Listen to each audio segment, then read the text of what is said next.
From the very beginning of human history, long before temples were built and scriptures were written, long before priests stood at altars and long before the word religion even existed, there was a question that haunted the human mind. Where did we come from? Why are we here? And what is this mysterious force behind life and death, behind storms and stars, behind everything that moves and breathes? That question gave birth to one of the most enduring and transformative ideas in human history, the idea of God. To understand the origins of this idea, we must step back tens of thousands of years, into the world of our earliest ancestors. Imagine a small band of humans huddled around a fire at night, in a world filled with dangers. They did not have science to explain thunder or earthquakes, they did not have telescopes to study the heavens, nor microscopes to see the hidden life around them. For them, existence itself was a mystery, and every unknown was both frightening and fascinating. When lightning struck a tree, when a storm flooded the river, when the sun disappeared during an eclipse, it seemed impossible to believe that these events were random. They must be caused by something, by some power greater than humans, invisible, but undeniably real.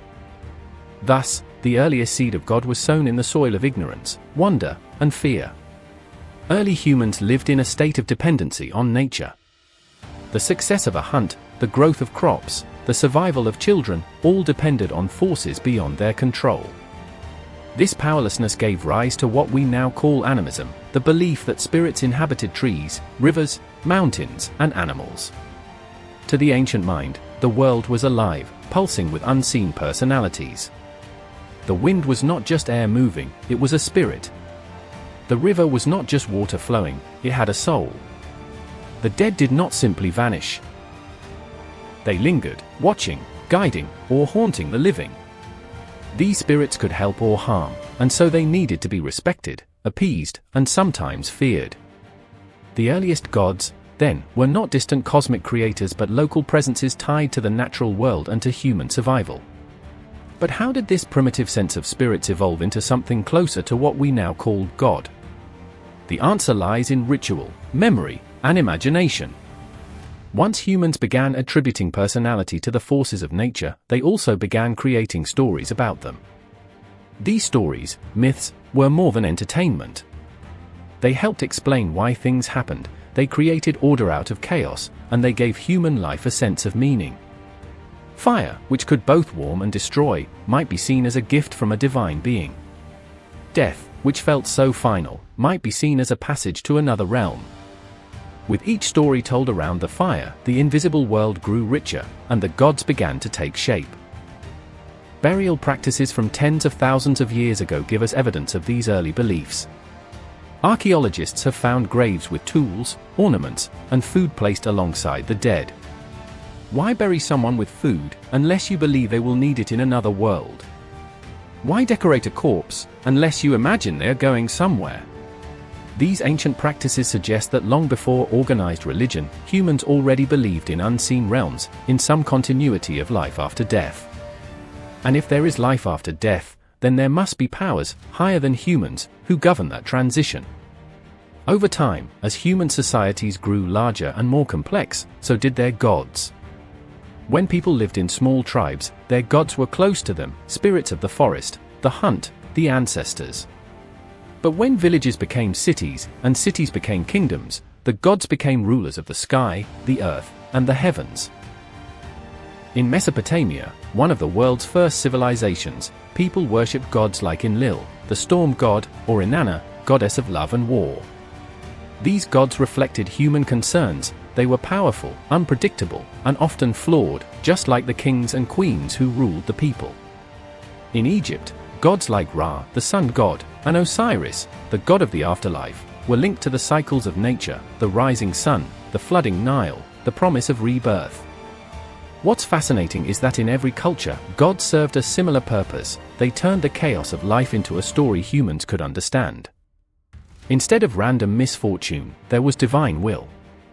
Instead of meaningless death, there was an afterlife. Instead of a hostile universe, there was an ordered cosmos, watched over by beings more powerful than ourselves. The gods gave humans not only an explanation, but also comfort. And perhaps most importantly, they gave humans a sense of control. Through prayer, ritual, or sacrifice, people believed they could influence these higher powers. If the gods were angry, you offered a gift. If you wanted protection, you prayed. Religion was, in this sense, humanity's earliest technology for survival. But where did the idea of one God, the single, all-powerful being, come from? Most early societies were polytheistic, believing in many gods. Yet scattered through history are hints of something different.